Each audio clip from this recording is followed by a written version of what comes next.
I didn't know what surveying was when I was in high school. I was thinking about engineering and I was thinking about geography. And I was keen to go to Otago, so I went down to study geography, and one of my friends was doing surveying. I thought it sounded a bit cooler than geography and had a career at the end of it, so stuck with it. Here I am.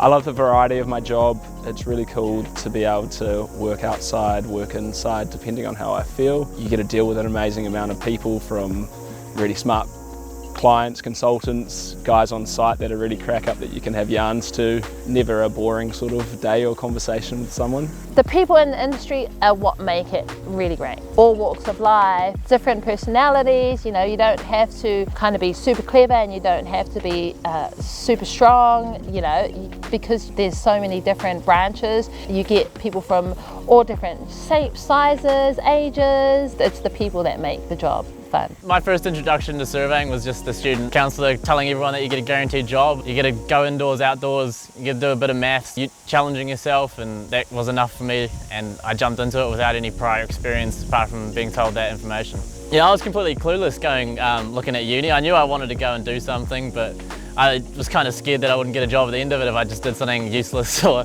that was only interesting to me and there was no actual jobs at the end of it. So surveying kind of brought it all in for me and gave me something that had a clear end goal and something I could follow, knowing that it was a good path. The subjects that lend themselves to surveying is, I guess it's a bonus if you did maths or geography. However, you can make whatever subjects that you've got work. You're not locked in. Just because you haven't done a calculus paper or something, it doesn't mean that you're excluded from surveying. If you're at high school and you're thinking about getting into surveying, there's two different paths you can do.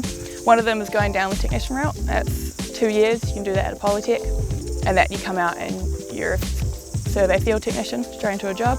The second option is the university degree, and that's 4 years, and it's learning everything about surveying from the math and the technical side to the legal side, and also how to be a professional. Lots of people like the idea of an outdoor job, but you never really hear about surveying, so I think surveying is really great for people who like to do a little bit of physical activity, but also you get to be in the office and work with software and delve into the IT side of things as well. There's a lot of technology you get to use. It's really wide and varied, and you have so many career paths that you can chase. I love all the technology involved. I get to use laser scanners and you get to scan a building and it pops up in front of you on the iPad, which is pretty cool. The fact GPS just made our job so much easier is amazing as well. I think you should become a surveyor because, one, it's super enjoyable. It's such a great job, pays amazing, really good. You're pretty much guaranteed a job. If you sort of get halfway through your career and realise what you're doing you don't really enjoy, there's so many different avenues that you can sort of go down to mix it up a bit. I think if you want to get into surveying but you're worried about it being pigeonholed and you're getting stuck in one thing for life, I don't think that's anything to worry about at all. You're going to have so many avenues that you can walk into, and you're never stuck in one, so you can always leave it. You can be on a boat, you can be in a field, you can be on a skyscraper, you can do anything you like. You can be in the office if that's your thing too, but you probably won't be once you get out there.